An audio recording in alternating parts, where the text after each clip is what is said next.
Hi, I'd like to welcome you to the Crucible of Thought podcast. I'm Brandon, and I'm here to share things that interest me and things that I think the Lord has brought to my attention. This is episode number 124, and the title is Bypass the Algorithm: How to Unplug from the Matrix. The Matrix is a system, Neo. That system is our enemy. When you're inside, you look around, what do you see? Businessmen, teachers, lawyers, carpenters, the very minds of the people we are trying to save. But until we do, these people are still a part of that system, and that makes them our enemy. You have to understand, most of these people are not ready to be unplugged. And many of them are so inert, so hopelessly dependent on the system, that they will fight to protect it. Were you listening to me, Neo? Or were you looking at the woman in the red dress? I was... Look again. Who is it? So, what if I told you everything you knew is a lie? Well, perhaps that's overstating things. A lot. And actually, unlike what a lot of people think, that quote actually isn't in the Matrix. But the idea sure is. It's not just some imaginary dystopia, and I think it's incredibly relevant to us today. Because we're all being ruled by AI already. No, I'm serious. The Matrix may be a science fiction story, but the algorithm is real, and it affects all of us every day in more ways than I think we're aware. And I want to talk about that for a few minutes.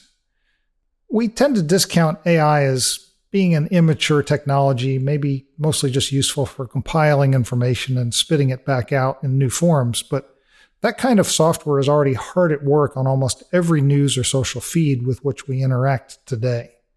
Most of us don't think about the fact that every time we open Facebook or Instagram or Twitter or Threads or TikTok, not to mention most news websites, what we see has been carefully curated just for our individual consumption. Well, that's great, you may say. I'm getting the exact content I want to see. Except you aren't. You're getting what someone else wants you to see, and while that may include what you think you want to keep you coming back, it's also heavily filled with attention-grabbing and propagandistic info. Remember, you're the product, not the customer. Some programming team for each and every social media app has created an algorithm that takes that into account. Yes, the kinds of content you've liked and swiped right or swiped left, but also, and more importantly, what the platform wants for you. And they're constantly tweaking it to make it more profitable for them and more captivating for you, even if they have to warp reality to do it. For example, if you're a Twitter user right now, regardless of your prior content choices, that algorithm is deliberately lowering the chances that you'll see anti-Trump and anti-Elon Musk content and raising the chances that you'll get conservative content in your feed. It gives extra weight to content promoted by advertisers. And it especially gives a lot of extra weight to content that's proven to be inflammatory, meaning that trolls and antagonists are being shown at much higher rates than would otherwise be seen purely by averaging all the content that's available. And this kind of content shaping is very intentional to keep you engaged. Outrage causes people to interact, which makes them either respond to or to share, which brings more page views, which brings money to the platform through advertising views. And it also allows foreign nations and troublemakers access to your brain and emotions.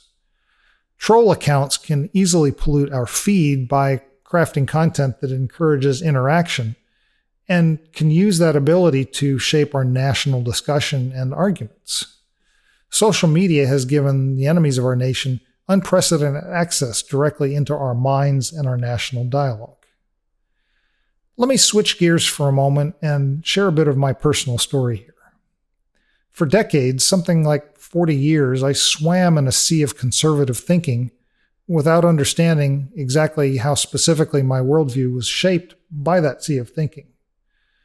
I listened to conservative talk radio hosts like Rush Limbaugh and Sean Hannity and G. Gordon Liddy for at least 20 years, getting their viewpoint pumped into my ears for many hours a week. And as a result, there were many things I grew up accepting as undeniable facts. Like Democrats hated America, or Democrats hated liberty and wanted to make us another USSR. Democrats wanted to kill babies and even after they were born. Democrats hated black people and wanted to subjugate them even further.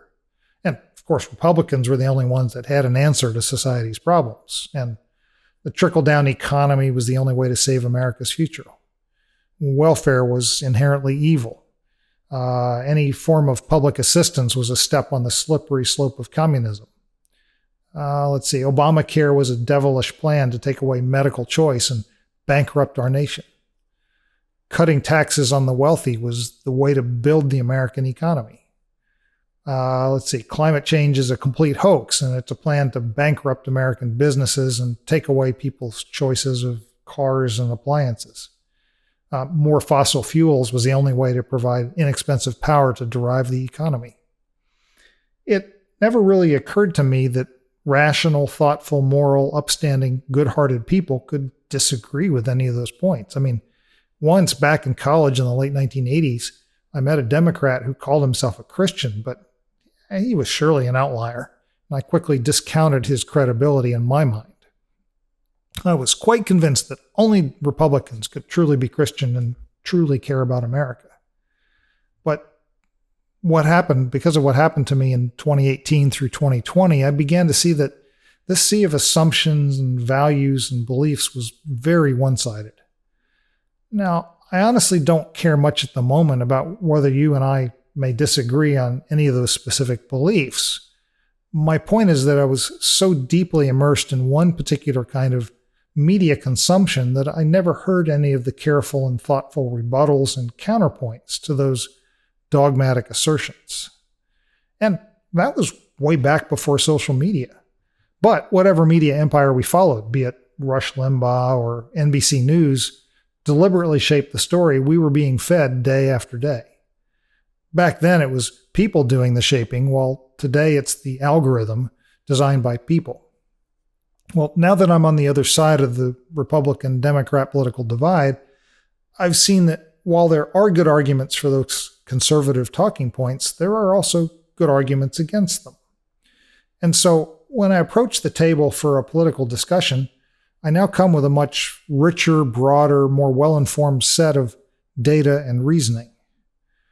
What I'm discussing here is not so much about which is right or wrong, but how well informed we are about the entire topic. Not just our preferred talking points, and whether our mind is being made up for us by the algorithm. As a result of standing atop the divide between these two political philosophies and realizing how one-sided my view had been for so long, I made a determined decision. I refused, moving forward, to stovepipe my awareness into such a one-sided flood of information. And as a result, I began to deliberately curate news sources that spanned a range of views. And when I began to realize what the algorithm was doing, trying to trap me into a flood of information that agreed with and further reinforced my current thinking, I also chose to opt out of it.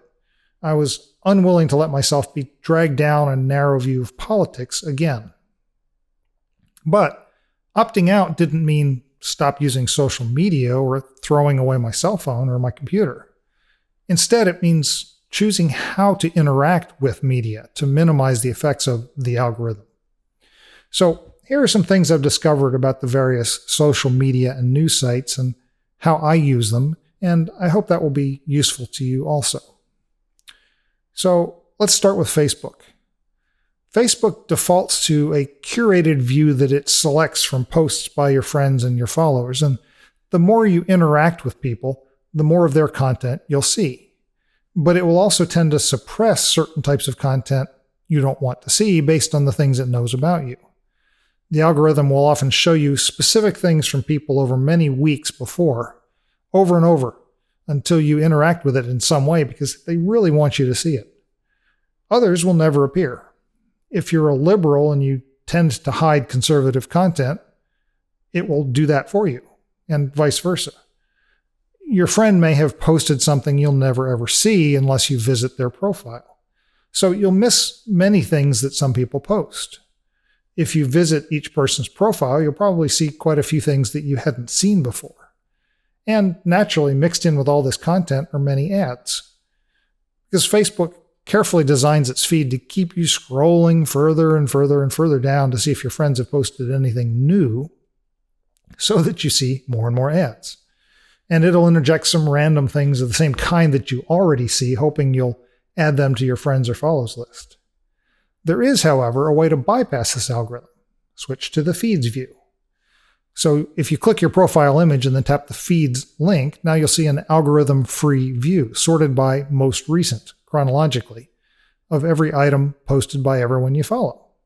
Look, if only 3 new things got posted by all your friends and follows, you'll see those 3 at the top, followed by stuff you've seen before. So you could finish looking at all the new content you want to see in just a few seconds. Of course, Facebook doesn't like you to stay on this view, as you don't see nearly as many ads and they can't shape what you view to grab more of your attention. But if you're like me, you don't want to see the ads either, and maybe you also don't want to spend forever on Facebook trying to see what your friends are thinking and doing. So viewing by feed takes a specific step each time, but you get what you really want much sooner. And now Facebook's algorithm isn't controlling what you see. If you're using a browser to view instead of the app, if you're browser savvy, you can copy the link for the Facebook feeds view and bookmark that to start there directly. How about Twitter or X? Much like Facebook, the default For You view in Twitter is a mix of recent content from your follows plus things selected that the algorithm thinks will attract your attention and engagement. More than Facebook, you'll get tons of content from people you don't follow. But unlike Facebook, Twitter typically won't show you things more than a few hours or days old. It's optimized specifically for creating a sense of urgency to keep you coming back again and again. Just like Facebook, Twitter makes money from ads, so the site is designed to keep you scrolling. So the content from your follows will be spread out amongst tons of posts from others. And it's designed to get you following as many others as possible to keep you engaged longer and longer each time you visit. So if you want a purely time-sorted list of recent posts from people you already follow, the following tab's the way to go. It'll get you in and out much more quickly. But just like Facebook, Twitter would rather you didn't use the site that way because you spend less time and see fewer ads. Unlike Facebook, Twitter gives you no way to link directly to the following tab, but at least it does remember your choice for a while. But after a week or two, it'll typically switch back to For You without telling you, hoping that you won't notice for a while. How about Threads? Well, Threads is also a member of the Meta family, and so it shares some approaches to engagement with Facebook. Just like Twitter, there are both For You and following views. In the app, you just pull down from the top of the page to show the @ symbol, the logo, and you'll see those view tabs. The Threads app always defaults to the algorithmic For You tab, and just like Twitter and Facebook, it does have a time-sorted following feed, but unlike Twitter, it never remembers that you switched. So if you switch apps and come back, you'll have to select following again. The For You feed seems more heavily focused on the people you already know, but further down the page you go, the more new sources you'll see. And like Facebook, if you're using a browser, you can link directly to the following tab at threads.net/following. Now, at the moment, I don't typically get ads in my Threads feed, and I hope it stays that way. Next, let's consider Instagram. Instagram's also a member of the Meta family with Facebook and Threads. Like the other apps, the following chronological feed is somewhat hidden. You have to tap the Instagram logo and select it manually. It acts like a sub-page with a arrow following back button at the top. The best thing about the following view is the lack of ads compared to the main algorithmic feed, which is loaded with them, and more so the further down the page you go. Just like Twitter and the others, it won't remember your selection, and it always defaults to the algorithmic For You feed. TikTok is worth considering also. Perhaps even more than all the other offerings, TikTok is designed to funnel you into tons of new content and to keep you scrolling for more and more new short videos. There's a following tab which seems not to show any ads, but like most of the other apps, it's not the default and it won't remember this selection. And there's YouTube. the YouTube website absolutely is designed to show you more of the kinds of content that you watch. There's no view showing you only a list of the new videos from your preferred or subscribed channels. You'll have to click each creator in the subscriptions pane. And every time you view a video, there's a pane on the right side showing you algorithmically selected related content and other videos the algorithm thinks it can entice you to watch. And scattered through the list of videos on the home page are many selected for you blocks with shorts and live videos and more. The best way to curate this YouTube list is clicking the three dots icon and selecting Don't Recommend This Channel or Not Interested to hide that video. How about all those news websites? Well, as discussed on medium.com, many news websites use a recommended for you panel based on your past interactions on that website. Daily Mail is a great example of a site that algorithmically shapes what stories you see on opening the website. Every time you load it, the right column will be completely different. One way to get a broad view of current information is to use a news reading app such as Feedly to build a self-curated list and then show it to you chronologically. This way, you are the algorithm. You determine what sites you want to follow, and then you'll see everything that they publish, and you can filter out terms in most apps.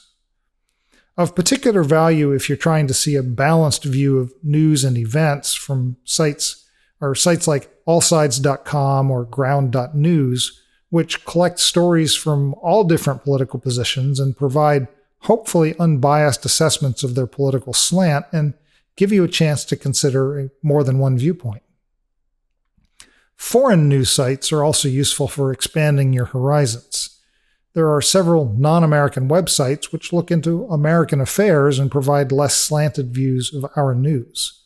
Some foreign-based sites like Daily Mail are strongly biased, but others like BBC are fairly neutral in their reporting, and they're worth following to get a more balanced sense of events, especially one with a dispassionate view that's not slanted by the emotions of being directly involved in a topic. The website MediaBiasFactCheck.com is a good one for getting an assessment of how biased a website might be.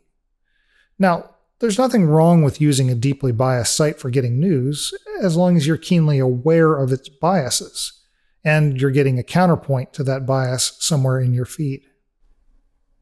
So, in summary, I hope these tips are helpful. I want to stress this. We're all being played by the algorithm every day in almost every place that we get our news. It's designed to give us what we want, combined with some hidden agenda. So the tips I've offered here can help us to get a little breathing room where the content's a little less biased to our existing thinking and less able to be polluted by someone else's agenda. So, thanks for spending some time with me today, and we'll talk again soon.